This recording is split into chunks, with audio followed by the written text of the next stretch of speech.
use microphone. So hi everyone, my name is Agne, I'm from company Adform, and I would like actually to start with some feedback for you. So first, actually, what I was really happy about is that the topics, the insights that you shared with us, they come from an owner, from a manager, and not from HR, which I'm really used to. In most of the cases to hear, that's one thing, and another thing, I really liked how you shared, supported your insights with the very exact and specific examples, which I think also gives a lot of good ideas for our brains to think and to look through. So, Adform was a real startup in 2002 when the company was founded by the Danish owners. All three owners are still in the company, in the management, and are still leading the business. Adform was still a startup in 2006 when we moved and opened an office in Lithuania, actually by coincidence, because our owners met one guy who wasn't actually suitable for us, but he knew a few other very good guys who were exactly what we were looking for, and so we decided to open an office in Vilnius. The funny thing is that now, with us being more than 800 employees in 18 countries in Europe, in the US, in Asia, we still have employees who join the company and say, hey, but how come, like, your culture is still reminding me of a startup? And we take it as a compliment. So today's my presentation will be like from two parts. One is a little bit of travel of the journey that Adform went, and another one when I'll come back to the essence, I think, of the culture and keeping the DNA. By the way, I didn't say it because my presentation says Adform DNA. That's what we call the culture. And Adform, it's our DNA. So, if we move back to 2009, it was the time when I joined the company. We had at around 45 employees in 3 countries. We had no culture and no values at that time. When I say that, it means that we didn't have it written anywhere. No one talked about this like something important or something like that. But if you actually talk to people, if you spot them working, if you see how they are, you could really see that everyone has something in common. All of them were sharing the same values. In the way, the passion each of them had in the way they worked, the creative and crazy ideas that they had, the cooperation, the teamwork as they valued, also this like inspiration and just enjoying having fun all together. It was like a big family, liking work together, focusing on challenges, but also having a lot of fun. First time we gathered to talk about our values and what is important was actually at the end of 2010, when we were around almost already 100 employees. So it was for the first time, it wasn't because of we stopped like believing in the same things or employees were starting to behave somewhere different, but actually a fear came. We are getting to 100. It's a lot, the number is really big, and we were afraid of losing the uniqueness of the company that we had. So we decided that we need maybe somehow to discuss what it is really about, what we really value, and to make sure that we can really, you know, like, what to say, not explore it, that's the reason, like, you know, expand, like, and make sure everyone, you know, understands the things. So we did the workshop with around 15 employees, I think, so including owners, and then the leaders at that time of the company. And when I say the leaders, it doesn't mean the people managers, I mean the leaders who were actually having an impact in the organization.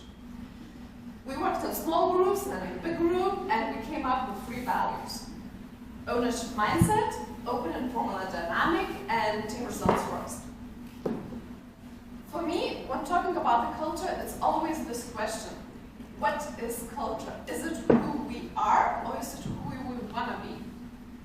We are like an Adform that we always were reflecting on who we actually are, and we've never until that day had to go like from A to B, from who we were to who we want to be in the future.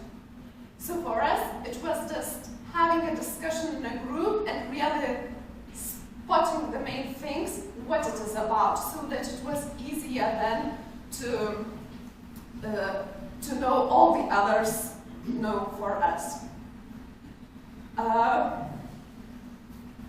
Another thing is that we were having a lot of fun together, and one of the examples is that at least one video was created in 3 months by our employees, which really enforced a lot of creativity from the people, because you could say like, what is this video about, like how it's related to business or to revenue? But actually it is, and it is a lot. Because if people, first of all, cooperate together, they know each other, they trust each other, they have some fun together, and they make one and another video which makes really them proud of themselves, then at the end they will make the same things in the business and for business. So I just wanted to share what we were about in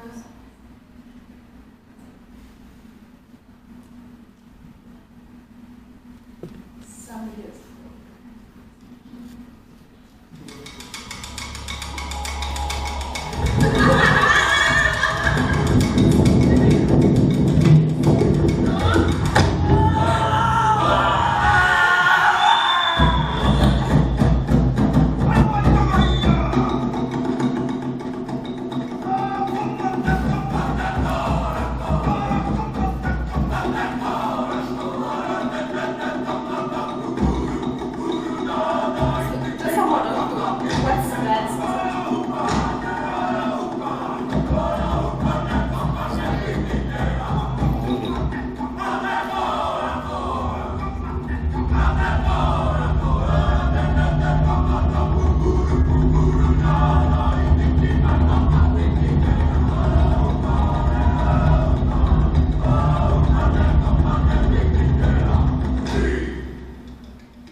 Here is the leader who inspired us for the dance. So actually, this was haka dance. It's a traditional New Zealand's Maori dance, which is a very old tradition, and now it's danced before the, oh my god, now I forgot the rugby. Yeah, thank you.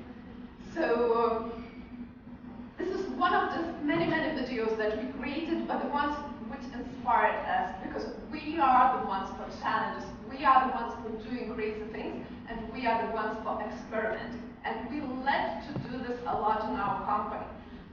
And even creating this kind of video, which was initiated by just a team of the people, you know, helps to reinforce all these things and all these values.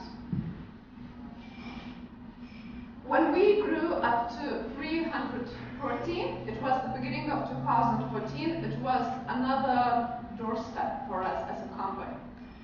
At that time, people stopped knowing each other. And it was really critical and I would say a sad moment in the company. When you stop, yeah? I think it took us 100 people when I didn't know anybody. So 350 is very high number. Yeah. Because usually 50 is first change, 150 second, I can't imagine. Yeah, so first step for us was 100, but then I would say the most difficult step was 350. But how many offices you had at that level?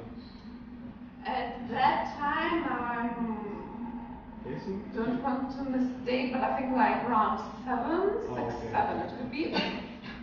All the time, Vilnius office was the biggest one, and the other offices that we had, they were quite small, like let's say 2 to 5 people only. So all of them were coming to Vilnius office quite frequently. So that means that in general, like we had more offices, but all the things were happening in one office. So at that time, when people really stopped knowing not only like names, but in some cases faces, they stopped knowing for each team someone is working, or even what this team is particularly doing, maybe. And then we came up with this idea that actually we had again to do something with our DNA, again with this fear, like we still were very unique, we still had such a high culture which everyone valued in the company a lot, that we have to remind it and to make sure that everyone really understands it in the same way. So we created another movie which we called Adform DNA movie, and which again the initiative came from our employees. So that's the key, one of the key things for us, that all the initiatives, or most of the initiatives, they do come from our employees and not from someone else.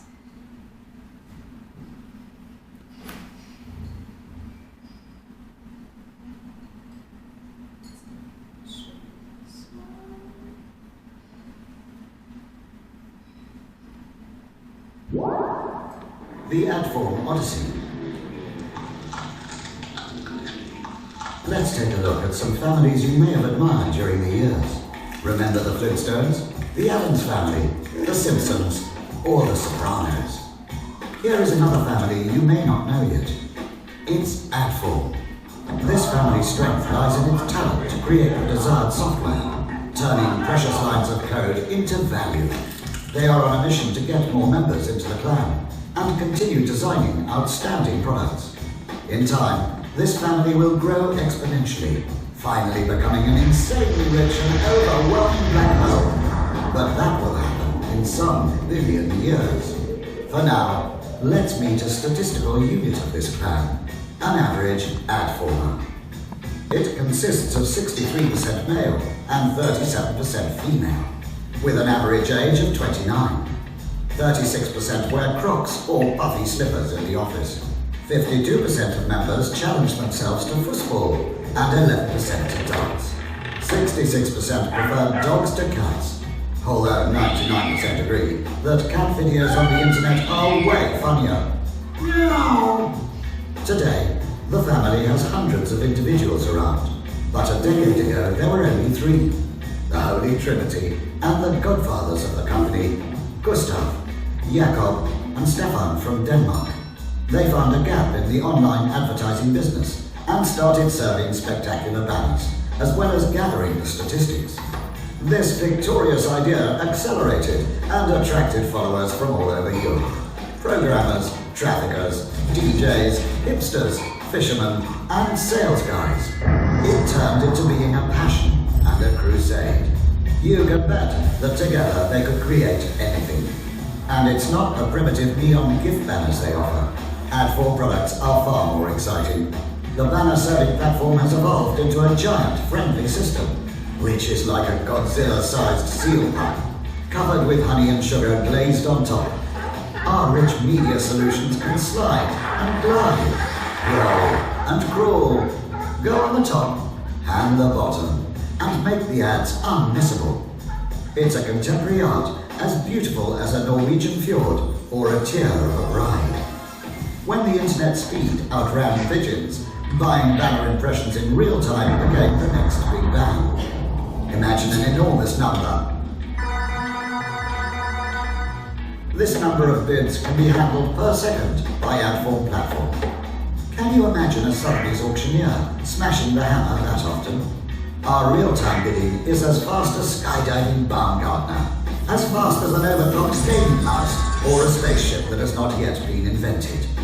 So you might think that the family has some mystical powers in order to create so many nice things and expand the nation.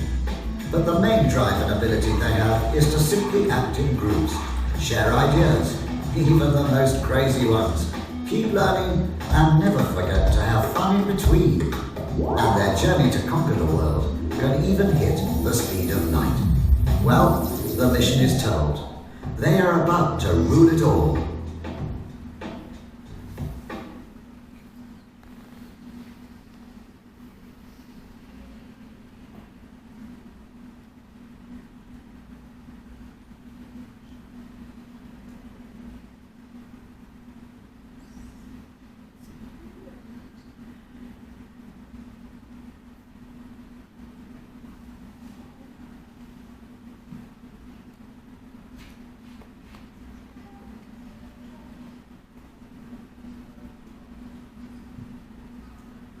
Okay, so this video actually, as I said, it was created by our employees, and it has some hidden stories as well of reflecting some life from ours as a companies like hackathons, fishermen and others. But the most important thing and the most important message for us is challenges, crazy ideas, teamwork, and constant learning. That we wanted all of our employees, all of our potential candidates, everyone to have. Again, the next step was when we got to 600 employees. And it was then, I think, already 15 countries or so. And we decided that after the first workshop, by the way, we have the organizer and the leader of this first workshop that happened in 2010 sitting here. So you can also ask her questions, maybe how she memorizes that workshop, which I remember as really great. But at this time, what we thought that, okay, we had the workshop already many years ago, and we were doing a lot of things, but we grew substantially. We entered some global markets, we entered US, really some new people changed, the complexity and environment of our business changed, because working with some small media agencies, we started working with the global holding groups, and the game rules also changed. And we decided that it came time for us to have the workshop again. We decided this time also to do it through our leaders, and in 1 year we organized 5 workshops in different groups to reflect actually how our new and very old leaders do understand our DNA. Do they still believe that the things were written down then they are several years ago were still applicable? How they actually use the DNA in their leadership and how they show example, and how their leadership actually can help our DNA grow. So we had these workshops with them, and after them, the good thing was that the majority agreed that everything is still true and we are still there, but we also had some minor changes. For example, we had open, informal, and dynamic, and we had many examples that having informal as a headline doesn't help us. Because in some cases, for us being 600 employees, it is interpreted as being too free and even being unprofessional. People behaved and treated this as being informal, although it was already being unprofessional. So we removed that. But the essence stayed. Ownership mindset, we changed to agile instead of dynamic, and we also, instead of open and informal, we had open and caring. We did the launch during our Adform Expo. It's the annual event that we do every year before our summer party, where all the employees from all the countries, all 800, come to one place. Usually it's in Vilnius, of course, and we have an event full of different stands and also presentations from different areas. And we did Adform DNA lab, where we did also check dna.adform.com, it's still applicable, where each employee could do a funny test and see how his DNA profile looks like. That means how many percentages they can get for the agile, for the ownership mindset, and for open and caring. And for the ones that they received less, they would get a cocktail, drinkable cocktail with one of these DNAs. It was a little bit of fun. We of course did also a presentation talking about the whole history of our DNA, what was stained and why was that, but it was also a fun thing to approach the story and to kick off. So here I was telling about some maybe events, videos, fun things we were doing in order to keep our DNA.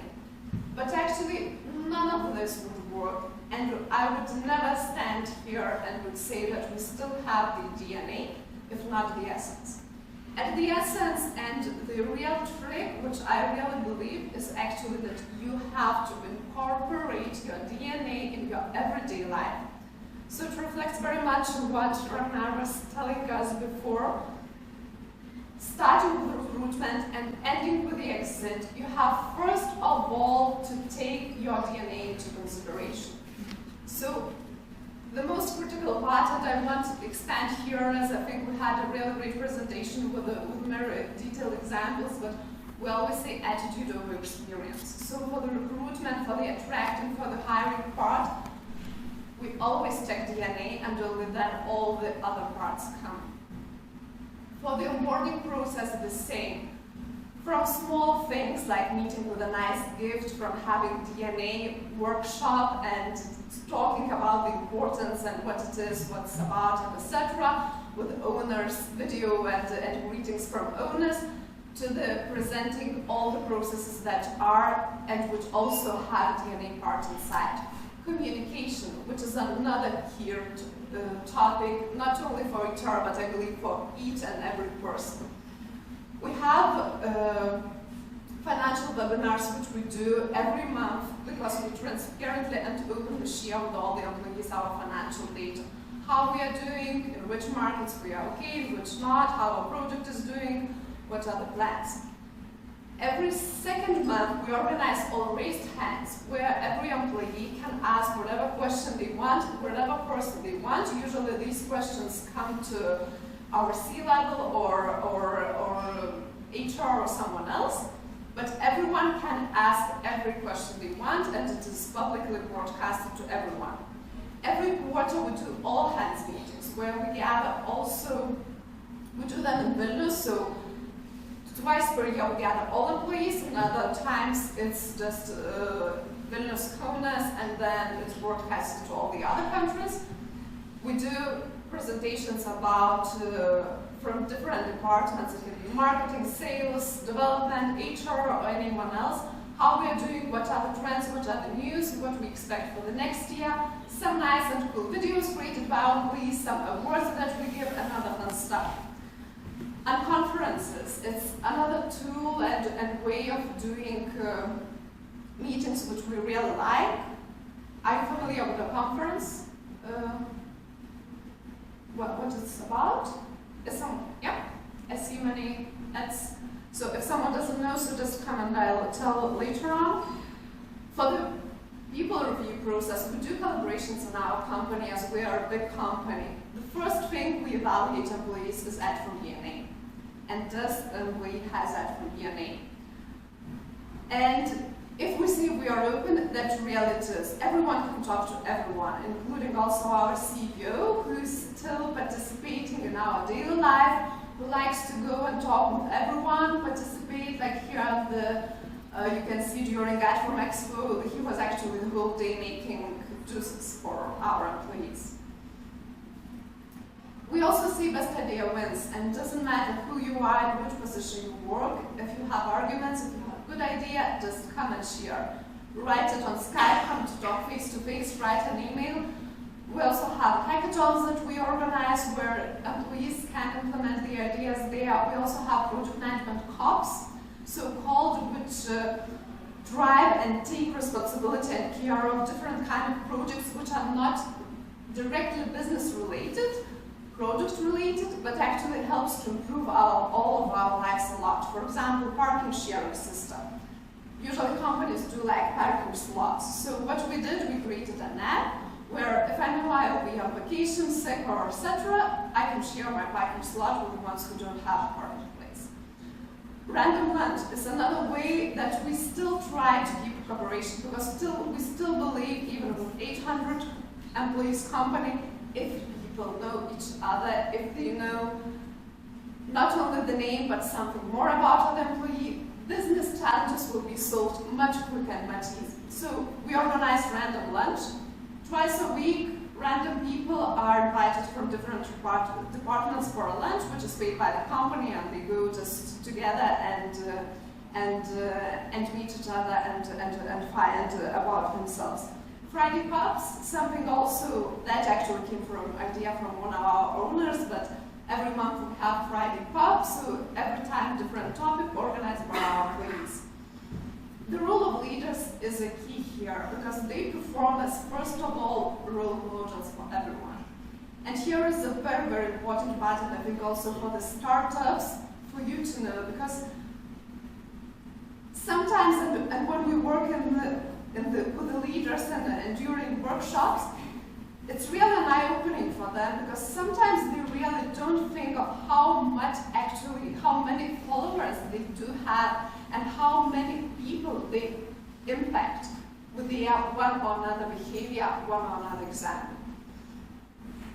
And of course, including and asking people for their input always, especially when something big is happening. For example, moving to the new office, we moved 1 year ago to the new office, so our employees participated very, very directly into all this and deciding like how our office should look like, and etc., etc. Everyone has a freedom with that in Adform, but with that one comes also the responsibility to really use this freedom. In other words, we have the saying, be part of a solution, not of a problem.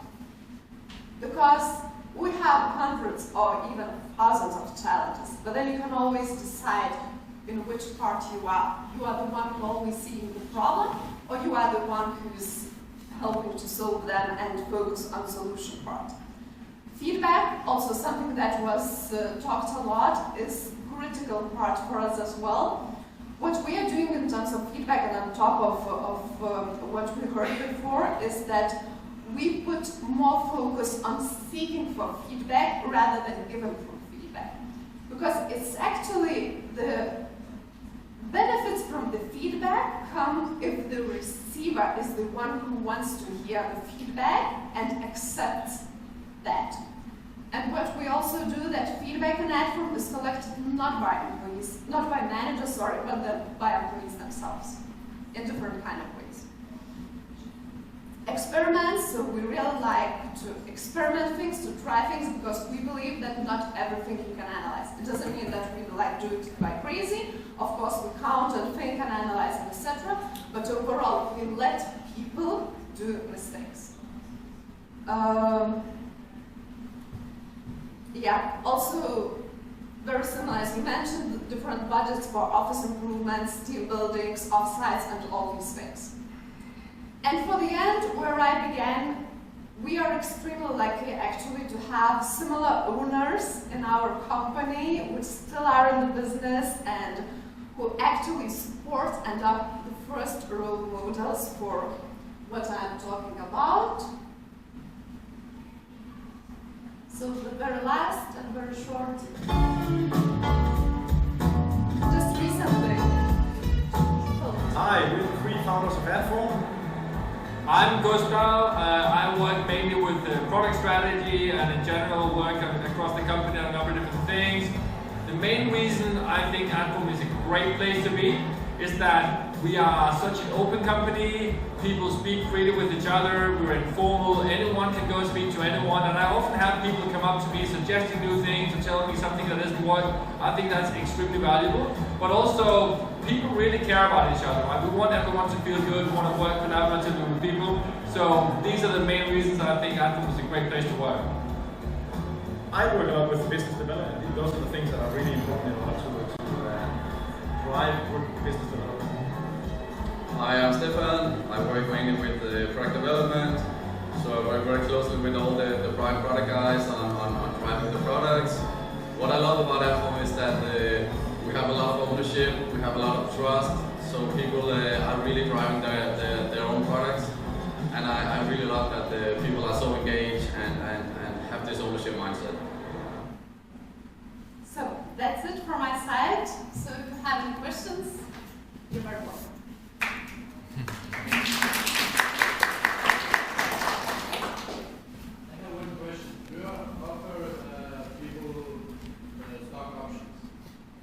Yes, I have to admit that we don't do this for all, which I actually really like the reasoning and the idea, but we do.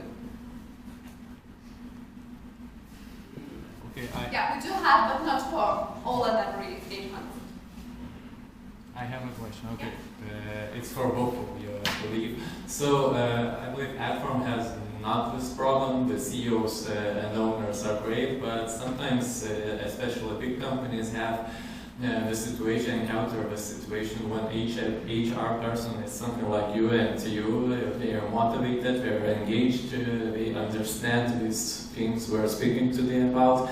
But the owners and the management above, they don't give, I'm sorry for expression, a crap about these things. They just have an HR person for this. They don't think they should participate in that. So how does HR person, how he should keep motivated himself to motivate and engage all the employees beneath them?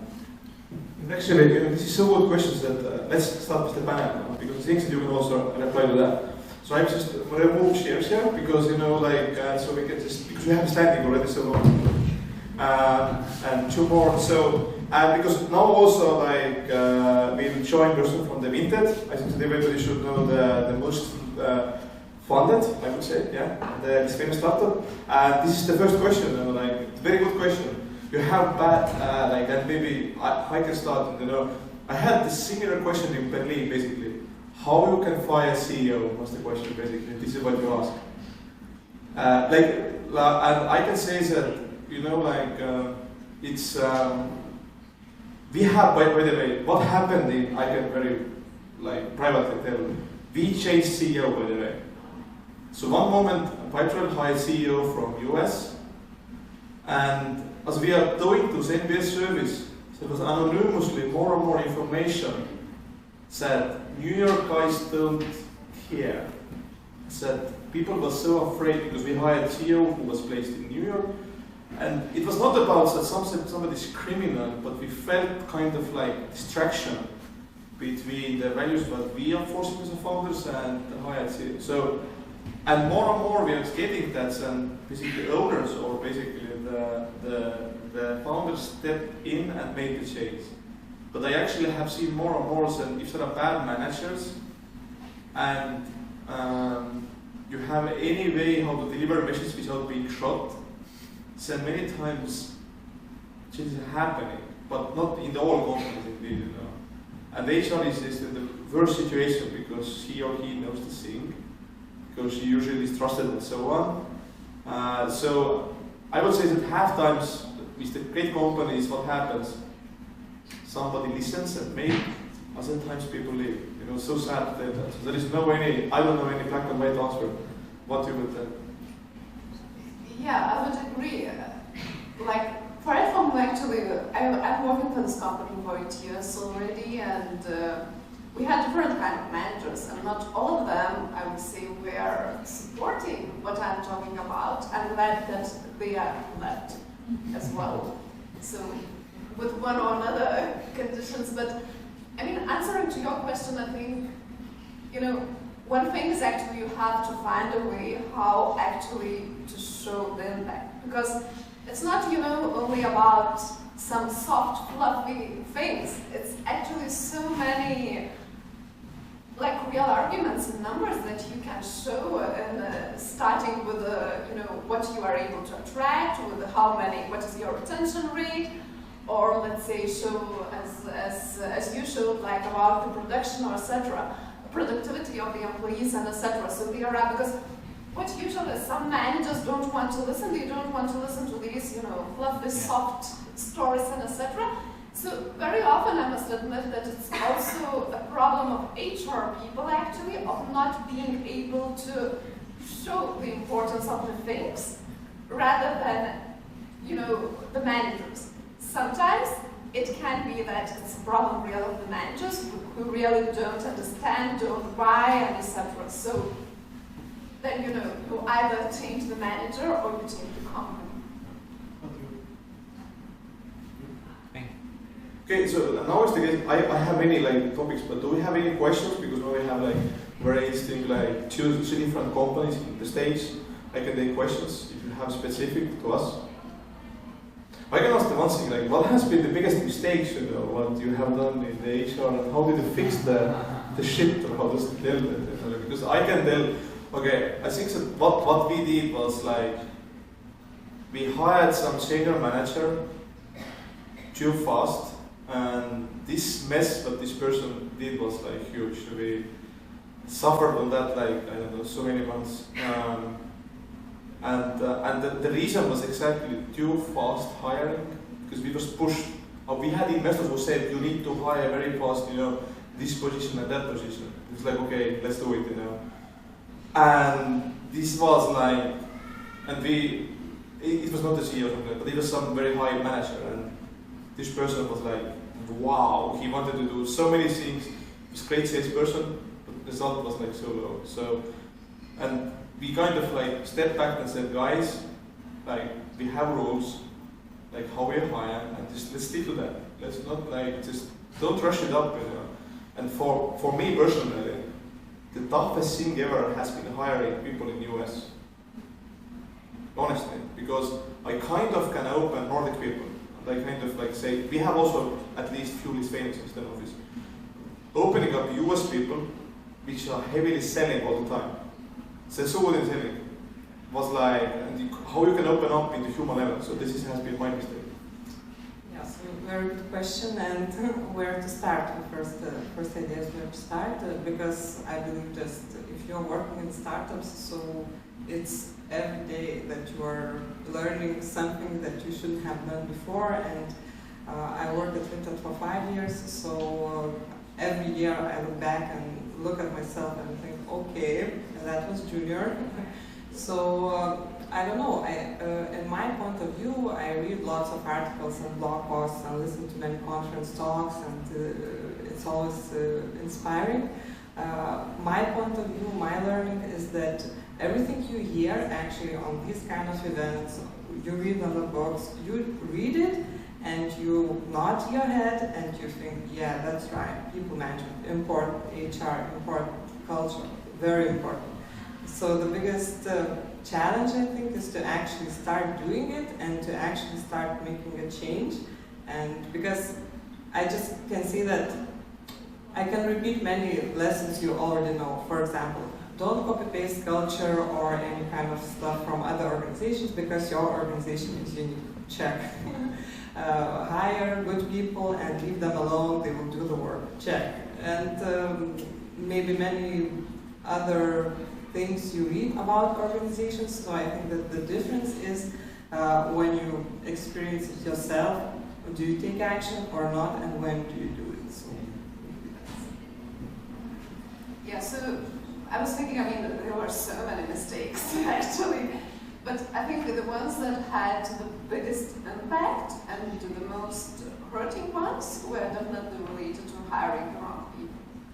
And it was both actually. One was when it was hiring the wrong people, and especially if it's at managerial level, because these people, they really then become not the best role models, and then they have even a bigger impact.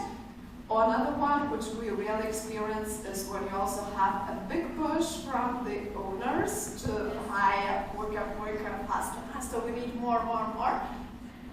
And then you really, at some point of the time, stop really questioning that, And then it comes a day when he says, okay, you know what, well, we actually don't need, wasn't the profiles that we needed.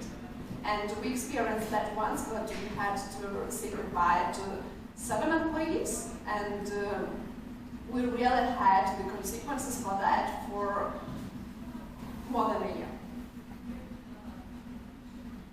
So, if you have just any comment, question, raise hand, I want to actually touch one thing which is too many times the people think about, like, startups have those crazy things, free food and so on and so on. So, question for everybody, do you have those crazy perks, and what have you rolled any back, being like, oh my god, people like using it bad or whatever? And there was stuff on Pipedrive that, like, one thing, we don't have any crazy thing. One thing which I'm proud is that we have desks which is moving up and down, but this is not great, We don't have machines, sorry, it's boring. And we have constantly asking, and one thing that people asking is, can we have which we are now talking is, people asking can you pay for our sport? And this is what we are implementing on Pipedrive. And this is, which I have learned that, if people doing sport, they are so much better shape, and so on. It pays off so fast. But Skype has free food in Estonia, but we have never done any crazy perks, and I've never seen also someone who has asked this one. So what you can add?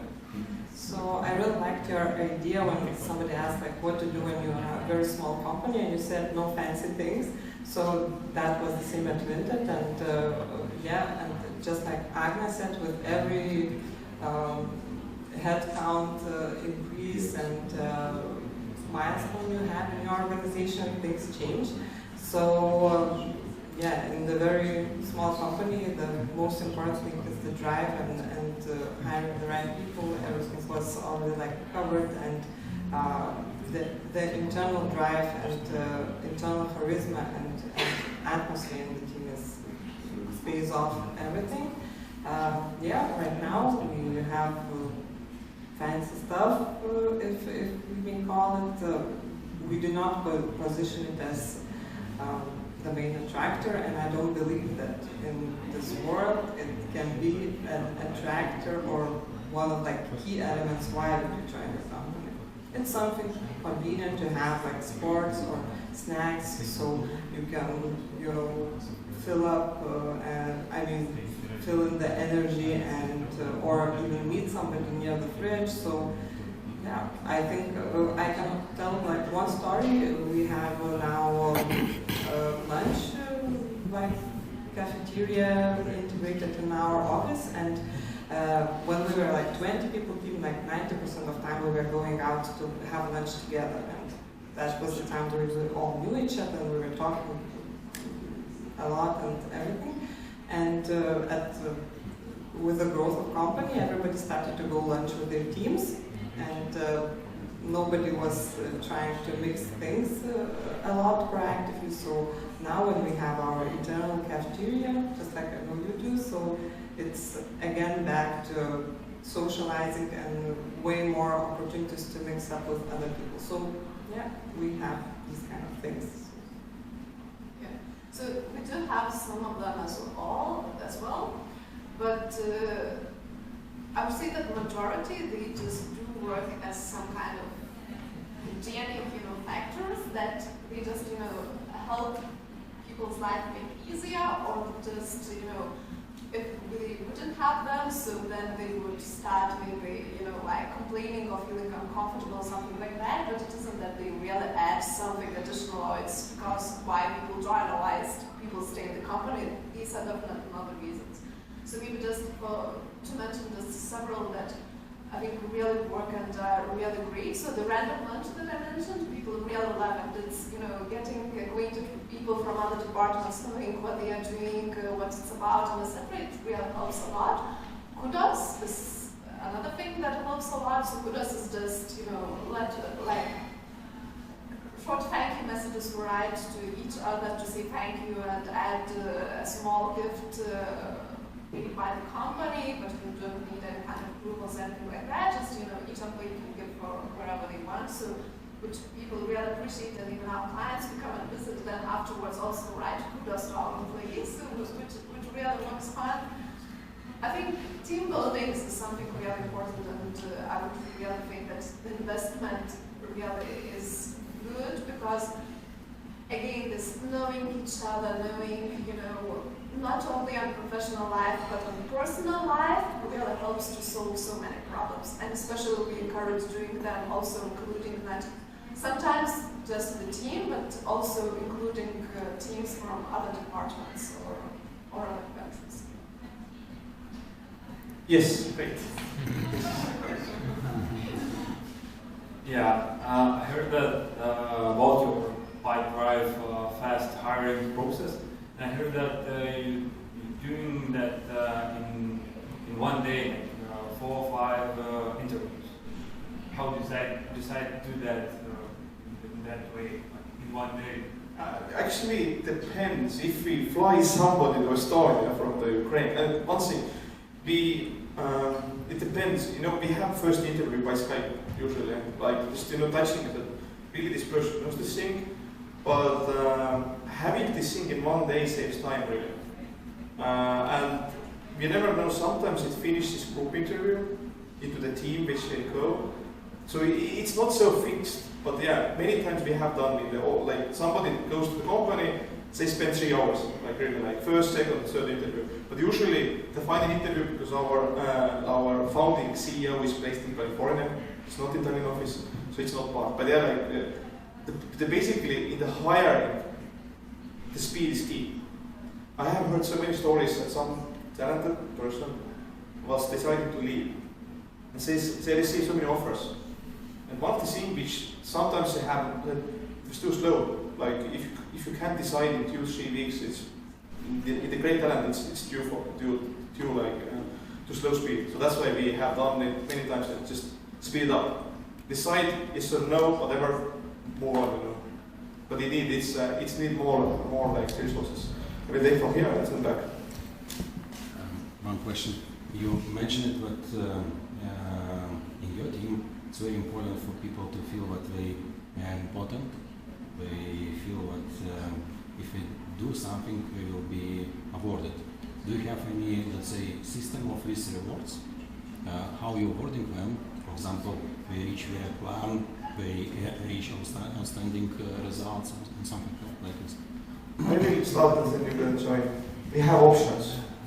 Yeah. This is the reward. So basically, in every monthly meeting, everybody sees how much our revenue is growing and so on. So we don't have external. Actually, we have in sales team, yes, not sales, but actually onboarding team. But in the development, we don't have rewards actually. So we are so boring. But as everyone has stock options, we believe that this is the biggest award because they know the company growing, and usually in our case when we are doubling revenue, this means we are doubling value. So they feel that they can get reward. We used to have bonuses and we moved from them because we really believe they don't work. And we have a reward system, but the difference is that we don't promise anything in advance. They come as a surprise, and they come immediately after something is done, like project is finished, or an employee shows constantly, goes extra mile or something like that. It can be individual, it can be team, it can be money, it can be anything like weekend in some European or not European city. It can be something for the team that they really care and admire. We try to make it personal so that it will be something that a person really cares about. So, just like that. So to add, obviously the question is about salary bonuses and very direct maybe award, or maybe I'm wrong, but I would encourage to think about reward as a complex solution, not only like salary review, but also all the motivational package you can get or not, depending on the stage of your company. But also remembering what Ragnar already told, that it's only a part of motivation and a part of driver for current employees nowadays. So we think of reward as also including recognition, including self-development, including autonomy, including the other drivers that people also stay at Vinted for, so not to forget about them. So don't think of the reward as only like salary package or stock options. Yeah, and I can add to that. I now remember one example when we had kind of reward. Basically, when we was got entitled as the best company working in Estonia, I was so touched that I personally hired the best band in Estonia for my own cash. And in our company up there, this band would never put also like 3 concerts in Estonia, only in the like 20,000 people, seriously in our office. And because that's now instinct thing. I'm founder, but we have management. I felt that it's more easier to me to take my cash and pay for that to go to showbiz that even we have a great company. And I felt that this was like my thank you for back to the team, and it was a surprise for even for our management. It was not like small money, but let's be frank, I'm founder, I'm financially like great, and surprise is the key element, because same thing, I don't believe that I have not found, maybe it's not our great reward systems, but I have not found them. Do we have a question from here? Hello, my name is Ragnar. I'm just wondering, you're mostly working with Generation Z, right? And people tend to move every 2 years, 2-3 years to another companies. Do you have a long-term vision how to keep the employees within the company, and what is the employee turnover rate in the company? So good question. Please start. Yeah, so obviously retaining team is, and maybe should be, I don't know, maybe I will tell very generally, but key of HR, and we have a vision to how to keep our retention, but we see the retention as an effect of the things that we do internally, and we analyze also in the ways that Ragnar told a little bit in terms of like talking to your people, understanding the reasons why they're leaving, and working on those to really have better control. We have people who are working like for 5 years in the company. We have a lot of different variations. I couldn't tell a lot about this year data about retention because we are just coming over through changes in our organization. Before that, we had an attrition rate of 15% around. So. Yeah, so just to add to what Viktorija said, so we invest a lot into the leadership because we believe that this is the grounds for everything, for the feedback, for listening to what people think, for encouraging them, initiate all the ideas. We create the environment for them so that they could really work, so that they would have challenges, so that they would have, good environment around them. And the most important thing is actually people with whom they are working, because people come and stay for other people. So for me, that one is the key. And in terms of the retention or turnover rate, so currently we have 9%. So it also differs from country, departments, and etc. So of course we really have this challenge with the Z, people for whom it's like the first job, and especially with many of them wanting to try themselves or let's say continue studies abroad. So we really do have that. But at this moment we're also excited because we are big enough, and in these cases we can have a possibility, and we offer this opportunity for them to go and work in one of our 18 offices that we have now worldwide. So I wanted to add one more lessons that you have already read somewhere or you heard. So I have an open question about how you should stick to retention as your key goal. It's like something I'm considering.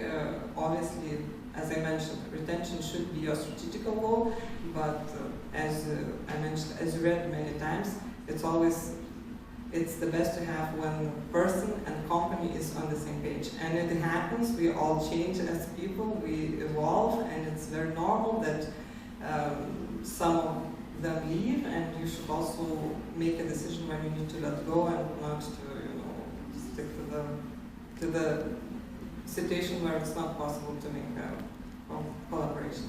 I would just have 5 cents. I strongly believe that if we are hiring, we try to predict this person's development in 4 or 5 years. And if we feel there is a gap between his desire and our possibilities, we are not hiring. And this was what the talk, you have to touch those things often. Does this person feel that he or she is, and also onboarding, which I want to do, like new event, I must touch that. This is the thing which is, I think, very important. How you onboard someone, how you go through with all of those things exactly.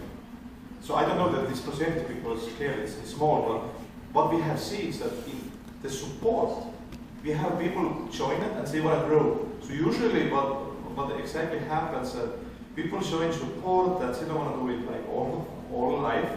They want to go to the development, product, marketing, and so on. So in that sense, I heavily believe that exactly you should support and touch the development very often, being sure that exactly this is. And I strongly believe it starts if you're hiring, in onboarding, and so on. But we have you are. Okay. I will just let's take the 3 questions that we can network. Okay, you're the last one. It's a question for Vinted about we heard in the media a lot of information. That's not now ever, but it's important for people happiness department. Yeah, it's a new way to discover human resources. What kind of crisis or situation do you have in your leadership, management, and how your department handles during the changes? Yeah. So, how much time do we have? Okay, I'll try. I'm open really to talk about this topic. Honestly, I believe it's interesting. We'll try to summarize quickly. I was the one to lead all the change and to talk to all the stakeholders, starting from top management to team leads, what is happening, and to drive all the internal communication, all the change. So, most important things is to align with top management what is the goal of the change, and really is it the number you are aiming for of your costs, is it the team design, or is it all together? And in our case it is all together, because with the change, with the thinking of your team design, you are aiming for a better structure of your organization, better cost structure as well as a result, and you need to, from my experience, and I have experienced several of these kind of projects, you shouldn't go into execution unless you are totally confident that you have alignment with your top management team and you have discussed it all over. Because once you're out there talking to your organization, there is no way back, and there is no, there's no way back. And what basically you need to do why you need this confidence and clarity, because people are obviously insecure, they are confused. So the more clarity you give, when you will know the answer. If you don't know all the answers now, it's fine, just tell when you will have the answer.